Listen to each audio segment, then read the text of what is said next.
Vamos abrir as Escrituras? Palavra de Deus.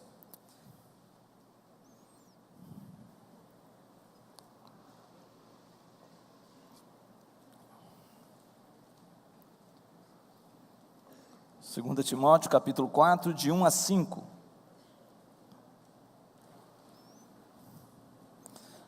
Paulo começa a escrever esse texto dizendo: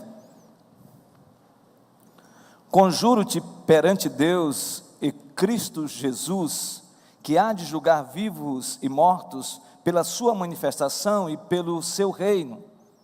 Prega a palavra, insta, quer seja oportuno, quer não, corrige, repreende, exorta com toda longanimidade e doutrina, pois haverá tempo em que não suportarão a sã doutrina, pelo contrário, cercar-se-ão de mestres segundo as suas próprias cobiças, como que sentindo coceira nos ouvidos, e se recusarão a dar ouvidos à verdade, entregando-se às fábulas. Tu, porém, sê sóbrio em todas as coisas, suporta as aflições, faz o trabalho de um evangelista, cumpre cabalmente o teu ministério. Obrigado, Senhor, pela sua palavra. Que o Senhor continue falando conosco nessa noite tão preciosa, tão linda, porque estamos diante da sua palavra. Nós te agradecemos e nós te louvamos, em nome de Jesus. Amém. São os últimos momentos do apóstolo Paulo. Ele praticamente está no corredor da morte.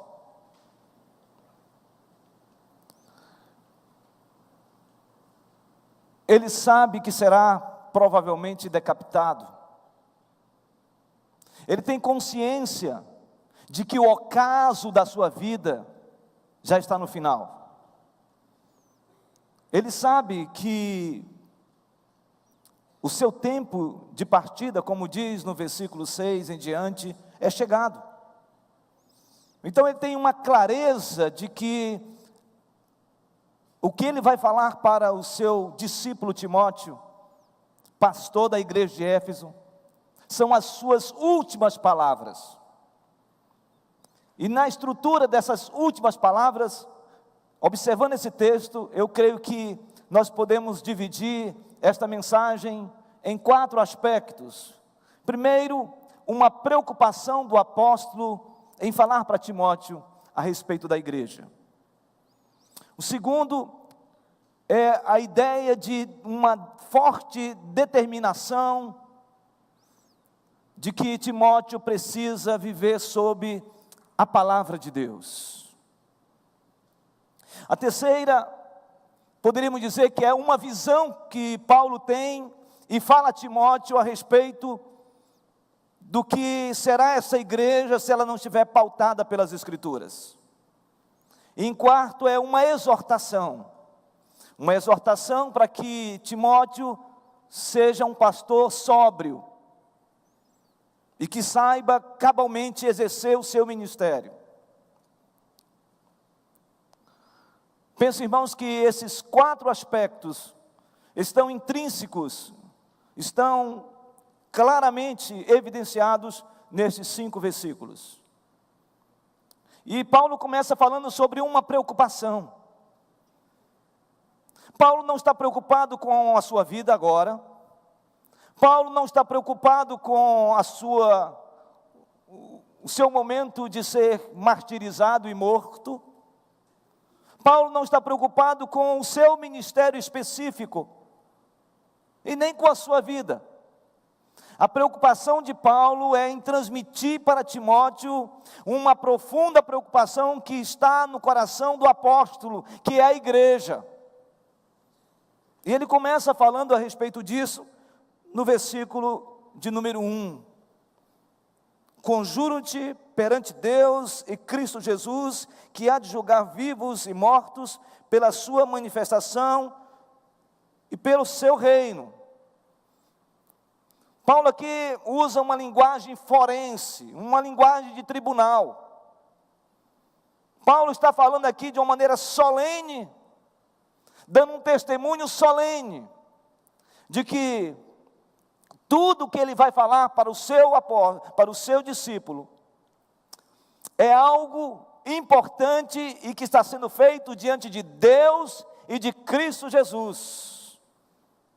De Deus Pai e de Cristo Jesus. E a palavra Cristo aqui, intencionalmente nós podemos dizer que é uma espécie de inversão, porque poderia ser Jesus Cristo, mas Paulo usa a expressão Cristo Jesus, Christos, ou seja, ungido de Deus, como se ele estivesse evidenciando o Messias. O Messias que foi proferido, foi profetizado no Antigo Testamento, o Messias que foi profetizado no início do Novo Testamento e concretizado com o último profeta, João Batista, falando de que ele era o atalaia do Senhor, aquele que iria abrir o caminho do Senhor. Esse Jesus veio, e esse Cristo ungido que veio, também voltará. E agora eu não vi nenhum amém. Ele voltará. Então ele está falando sobre isso. Ele está falando de que o testemunho solene dele para com Timóteo é diante de Deus e de Jesus Cristo, de Cristo Jesus. E o que ele vai falar é algo sério, é algo que não pode ter nem variação de dúvida e nem de incertezas. Ele quer falar algo e chamar a atenção de Timóteo para algo seríssimo na vida, que é a igreja. Que é a igreja, a noiva de Cristo, a noiva ataviada. Sabe, irmãos, isso é muito sério, porque temos vivido tempos onde as pessoas têm, de alguma maneira, deixado a noiva, de certa maneira, maculada, arranhada. E Paulo quer falar para Timóteo a sua profunda preocupação. E ele faz isso diante de Deus e de Cristo a respeito da igreja. E por que Paulo está dizendo isso, está falando isso? Por causa da segunda argumentação. Porque ele quer ser imperativo com Timóteo. Ele quer estabelecer uma determinação à luz da Bíblia de como nós devemos olhar para a igreja e como essa igreja pode ser sustentada verdadeiramente. Paulo vai falar que a igreja ela não é sustentada, embasada numa estrutura litúrgica tão somente. E nem por causa dos cânticos e louvores dentro dessa igreja quando estamos reunidos. E nem porque fazemos obras sociais, tudo isso é importante dentro de um contexto. E nem porque nós, de alguma maneira, desenvolvemos comunhão. Mas Paulo vai falar que a igreja, ela é sustentada e ela deve ser sustentada única e exclusivamente pela palavra de Deus. Por isso que ele é imperativo. E ele começa a falar dessa determinação quando ele diz, no versículo 2, prega a palavra. O primeiro aspecto imperativo é esse, prega a palavra. Paulo não está dizendo prega sobre a palavra, ou prega algumas porções da Bíblia. Paulo está dizendo prega, Timóteo, a palavra. E há duas expressões importantes aqui. Primeiro é a expressão prega, ou pregação, ou pregar nesse texto. Quando Paulo diz prega, ele está usando um termo grego chamado kyrisso, que é a ideia de um arauto que vai anunciar algo que o seu senhor, que o seu rei proferiu, e ele precisa fazer isso com entusiasmo.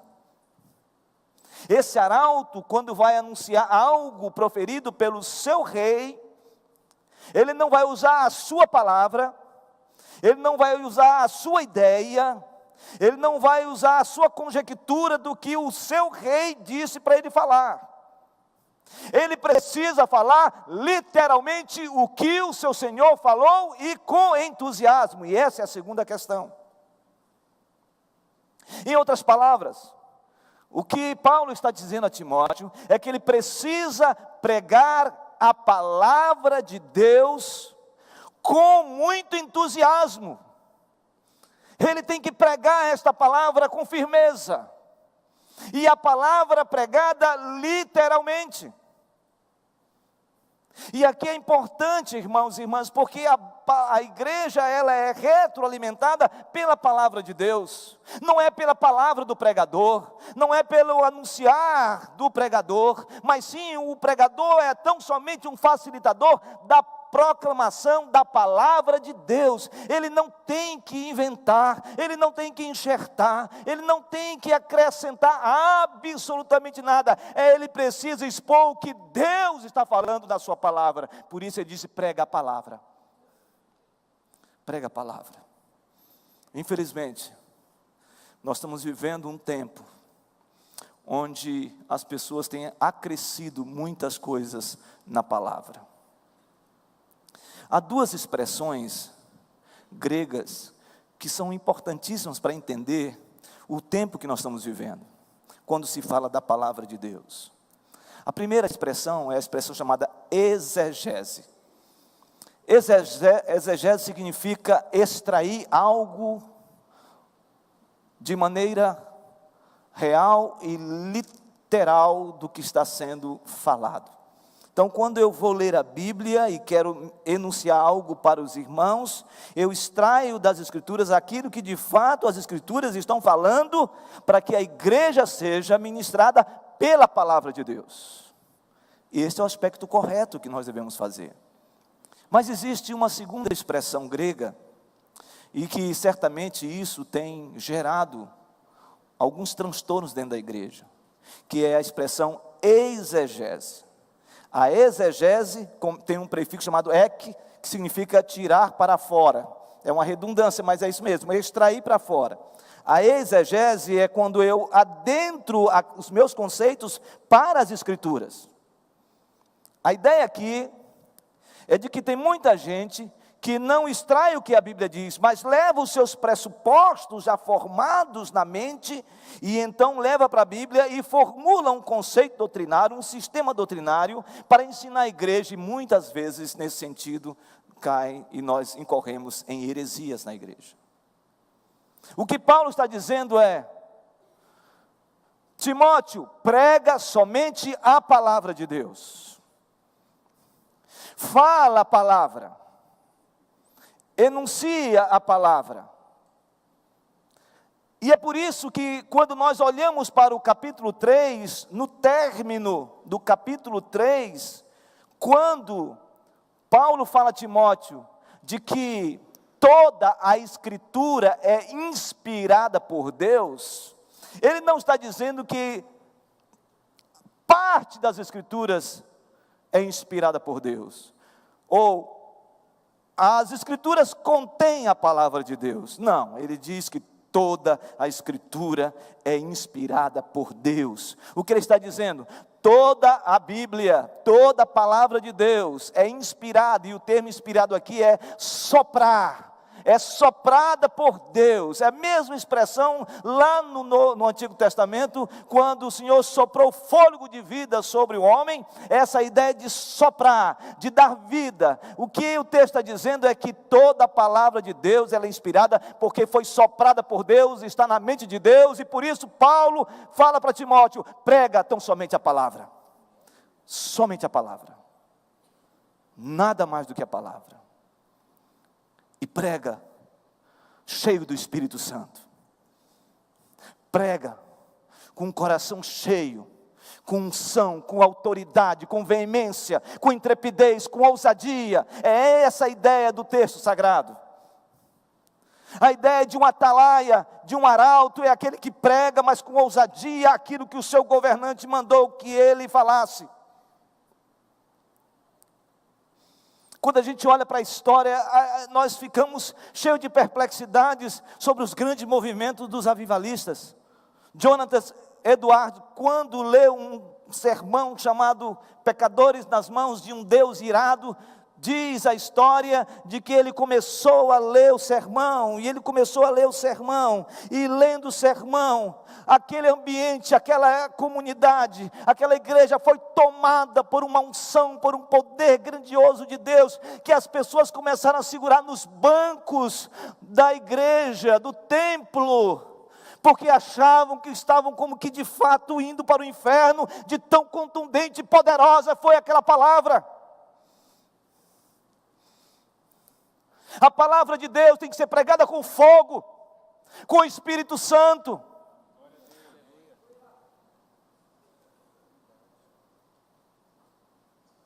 John Wesley disse: ponha fogo no seu sermão, ou o seu sermão vai para o fogo.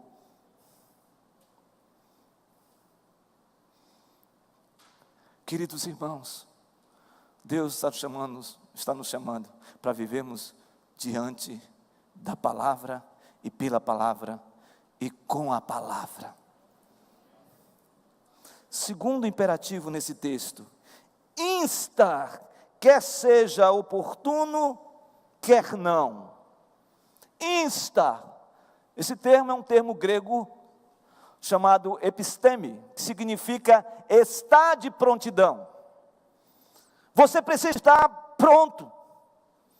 Em outras palavras, a pregação da palavra de Deus tem que ser com autoridade, mas com uma profunda urgência.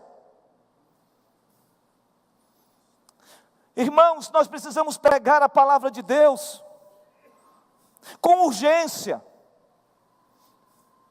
Martin Lloyd Jones diz que nós temos que pregar a palavra de Deus como se fosse a última pregação que nós fizéssemos. Como se fôssemos morrer após aquela pregação.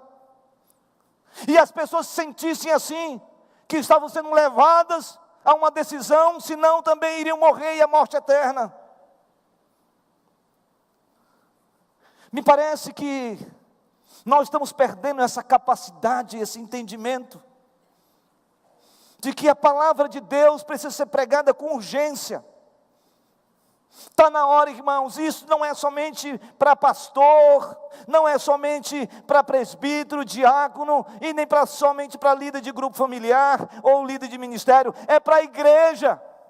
Eu e você precisamos pregar com urgência a palavra de Deus.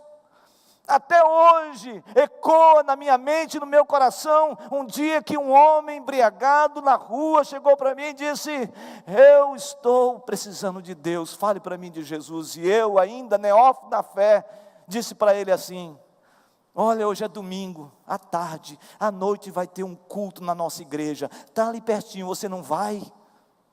Vou. E eu fiquei na porta aguardando aquele homem, e eu aguardo aquele homem até hoje. Eu perdi a oportunidade, porque o meu senso de urgência foi atrofiado, foi intimidado pela minha ausência de intrepidez e ousadia pelo Espírito Santo de Deus.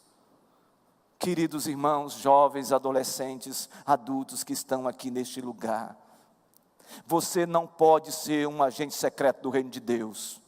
Nós não podemos ser pessoas assim, porque o texto diz: prega em tempo e fora de tempo, momento oportuno ou não. E a palavra aí, a ideia de oportuno ou não, tempo é a ideia de kairos mesmo, não é o tempo da cronologia humana, é o tempo de Deus.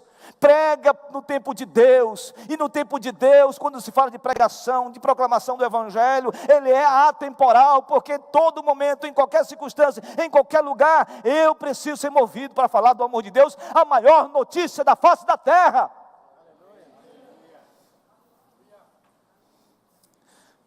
Pastor, mas será que eu posso falar?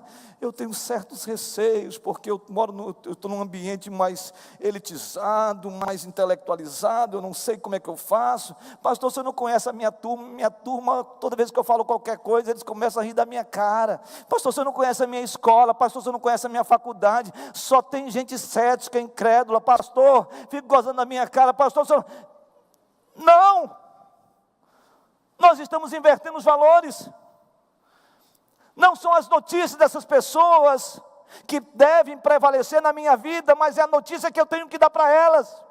E a notícia que eu tenho que dar para elas é mais importante do que qualquer outra coisa da face da terra. Nenhuma filosofia, nenhuma ideologia, nenhuma estrutura de linguagem humana é capaz de sobrepujar a maior notícia que você tem, que está segredado no seu coração e na sua vida, que é o Evangelho de Deus.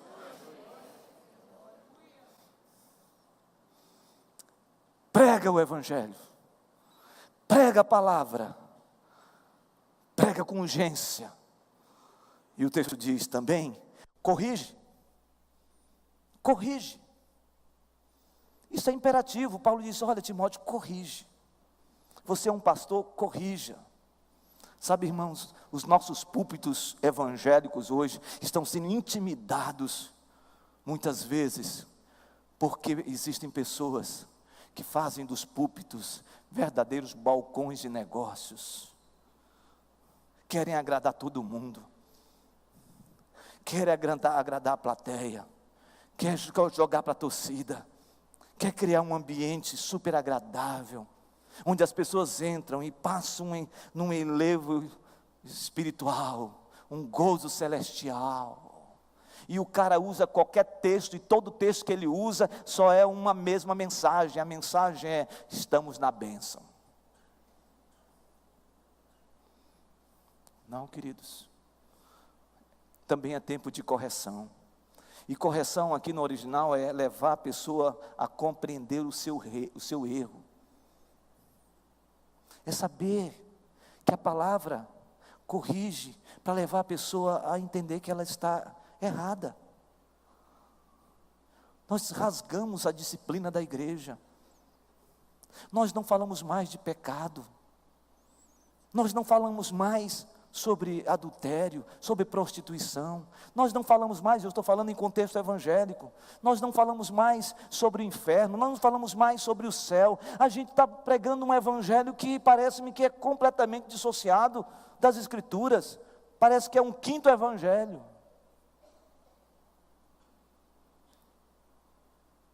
Esta igreja tem proclamado, através da história, e perpassado por homens que passaram por aqui, e continua aqui, crendo, de que somente a palavra de Deus tem o poder de confrontar e corrigir, e nós continuaremos como igreja, apontando o pecado, falando com os irmãos, isso tudo em amor, mas levando a igreja a uma vida de santidade. Vida de santidade. Santidade. Santidade. E o texto continua dizendo, prega, insta, corrige e repreende. Repreende. Eu gosto muito dessa palavra repreende no original, que é epitamao, ou epitimai, que significa o mesmo texto que Jesus está deitado, dormindo num barco. Os seus discípulos são chamados a atravessar o barco para o outro lado da margem do lago de Genezaré, o mar da Galileia. E ao estar atravessando, Jesus tem sono e dorme.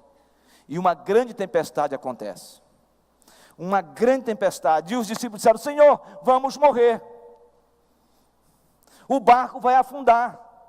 Socorre-nos.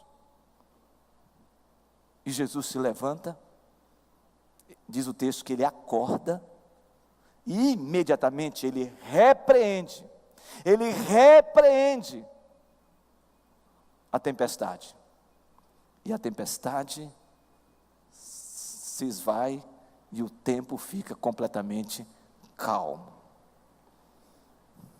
Tem muita gente que está assim, como se fosse vivendo um tempo de tempestade. Muita ebulição aqui dentro. A vida está uma tempestade.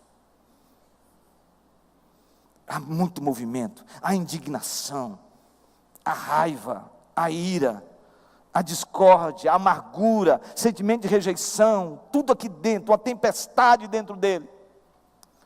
Esse texto está dizendo de que a palavra de Deus é poderosa para repreender. Significa que essa tempestade, esse movimento tão terrível que alguém possa estar passando, se o Senhor Jesus, através da sua palavra, falar, acalma-te, essa tempestade se transforma em bonança. Eu não sei se você está vivendo um tempo assim, mas se você está vivendo um tempo de tempestade, esta palavra está dizendo aqui para você, que esse momento está sendo repreendido agora pela palavra de Deus, para você viver um tempo novo na sua vida, de serenidade, de tranquilidade, de paz, de harmonia, de um sentimento de que tudo que é cheio de tempestade na sua vida, cheio de levantes do inferno contra a sua vida, está sendo repreendido pelo poder da palavra, e tudo vai passar para a glória de Deus.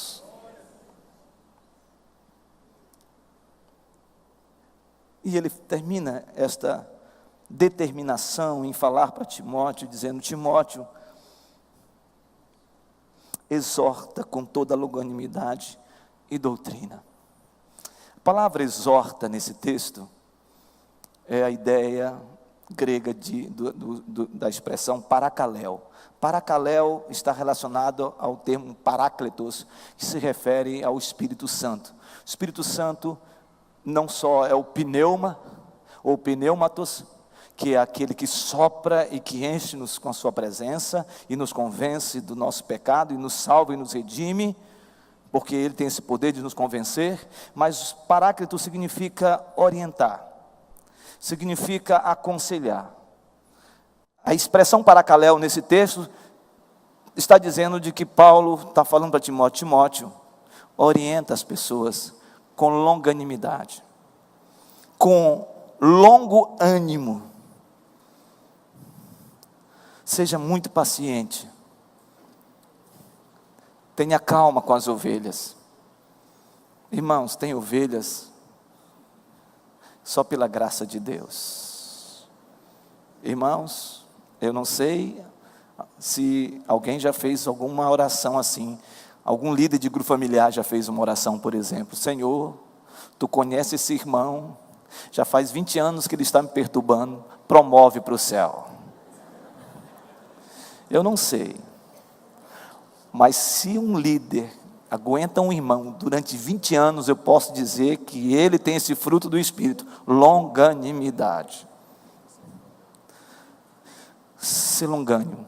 E aí ele diz algo lindo, orienta com muita paciência, aconselha com muita paciência, tem calma com esse irmão, tem paciência com ele e doutrina. E ele usa a expressão didaquê ou didascalia também, que é a expressão grega que se refere a ensino. Ou seja, quando você orientar alguém, quando você aconselhar uma pessoa, você precisa fazer isso através da palavra de Deus. Você tem que fazer isso segundo a palavra do Senhor. Você tem que ensinar a pessoa. Você tem que investir nela. Eu penso que a gente hoje perdeu a capacidade de ter paciência. Está todo mundo muito intolerante. Estamos vivendo um tempo de intolerância. Ninguém consegue falar mais com o irmão durante 10 minutos. 10 minutos, irmãos, é muita coisa já. Se aquele irmão problemático que você conhece, que você encontra com ele, pergunta para ele como você está, e ele fala para você, está assim, você já coloca na sua cabeça, meu Deus, serão 2 horas com esse irmão.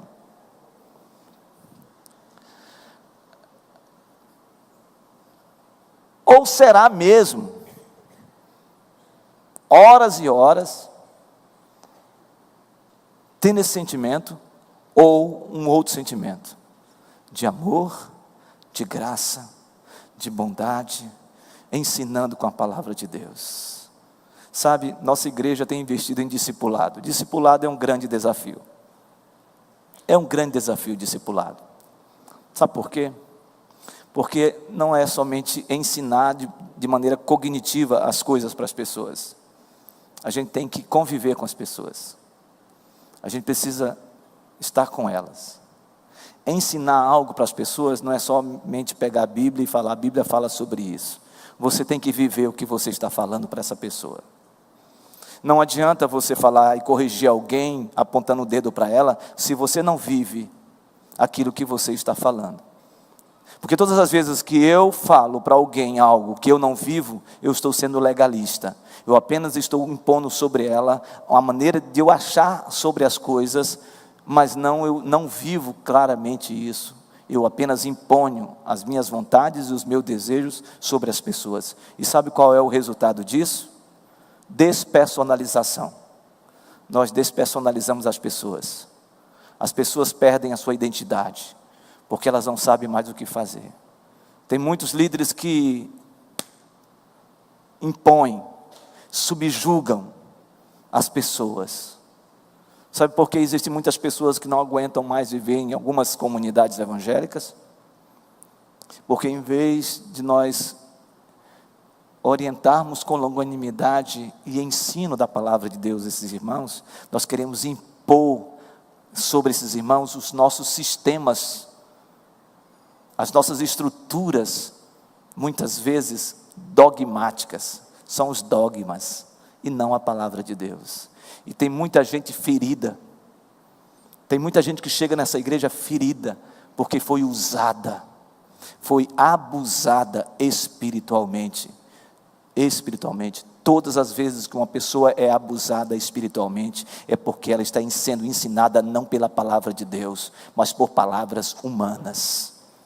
Porque a palavra de Deus restaura a alma, a palavra de Deus renova as nossas forças, a palavra de Deus reanima o nosso coração, a palavra de Deus leva-nos a um lugar secreto, como diz esse cântico que nós entoamos, e nos leva nesse lugar secreto a termos a intimidade com o Pai, em espírito e em verdade. A palavra de Deus nos leva a uma dimensão muito mais ampla. Saímos dessa esfera humana, muitas vezes punitiva, muitas vezes absolutistas, impondo com força, camisa de força uma pessoa. A palavra de Deus quebra tudo isso e nos leva a uma liberdade, porque a palavra de Deus diz: e conhecereis a verdade, e a verdade vos libertará.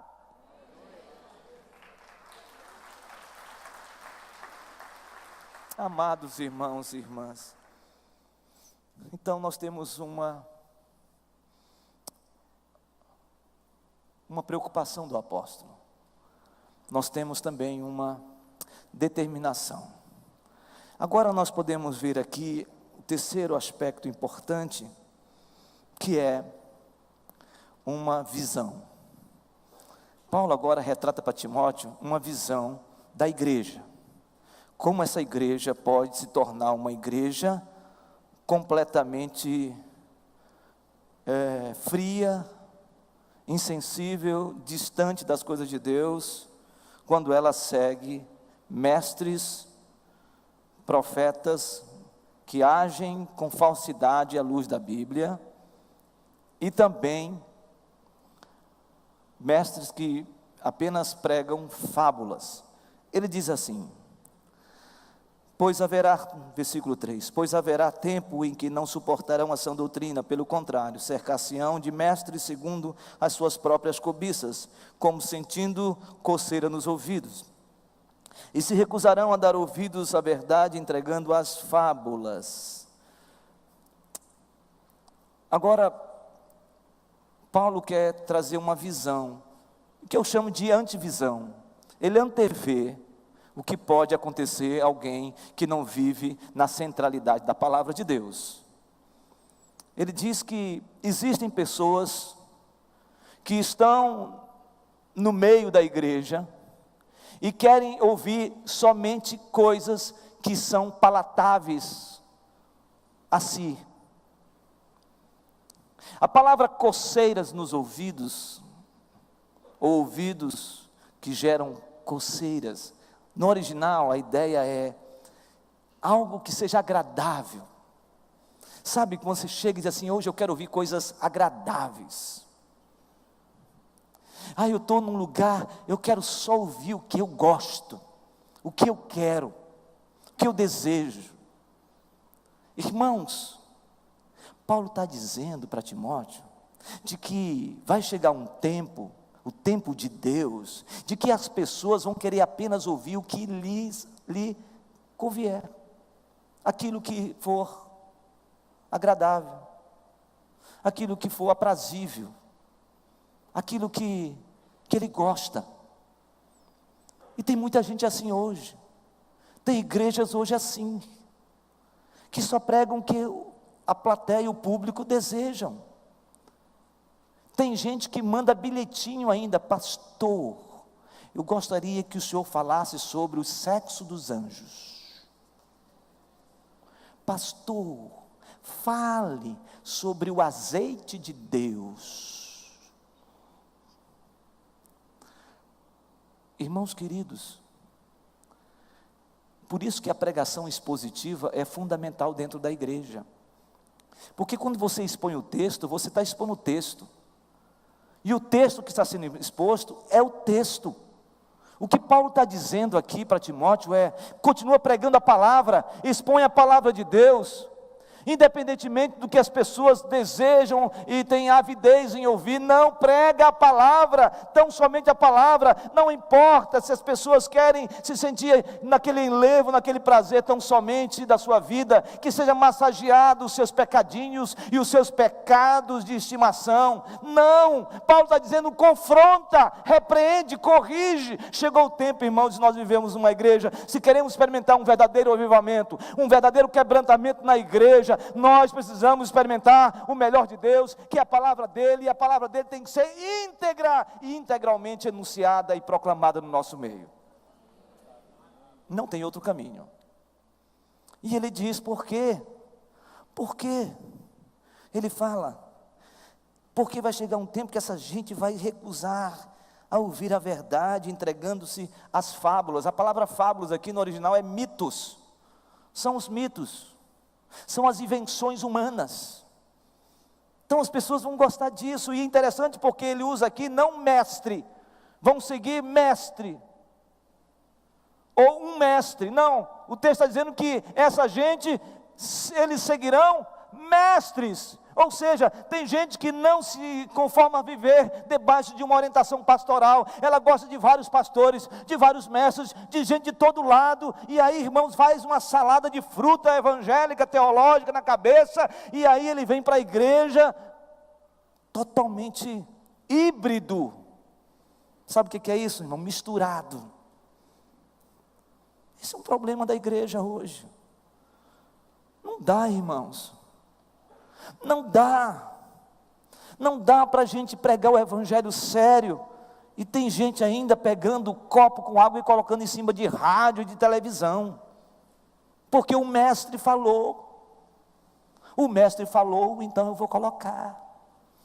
Não dá, irmãos, não dá para pegar a rosa de Jesus e balançar a roseira para que caia as bênçãos, as pétalas derrame bênção sobre a sua cabeça. E tem gente hoje carregando, sabe, não é nem florzinha de Jesus, é flor mesmo, carregando e chacoalhando para cair as pétalas, para começar a bênção ser derramada sobre a cabeça. E ele faz isso, e eu estou falando de cristãos, de gente. Irmãos, não dá para a gente imaginar um corredor polonês com sal grosso o tempo todo, e todo mundo marchando em cima do sal, porque o sal vai passar e vai tocar, e você vai sentir um desencapetamento total. Não dá, irmãos, não dá. Por que as pessoas seguem esses mestres? Isso são mitos, fábulas, histórias, invenções humanas. Meu irmão, minha irmã, Deus não precisa de nenhum objeto, de nenhum sincretismo religioso, de nada disso para operar. Ele é poderoso, Ele é Senhor de todas as coisas. E se nós clamarmos a esse Deus poderoso, Senhor de todas as coisas, segundo a sua vontade, Ele vem ao nosso socorro e libera unção, poder, graça, cura, livramento, e restaura as nossas vidas, porque Ele é Senhor. Ele não precisa de objeto.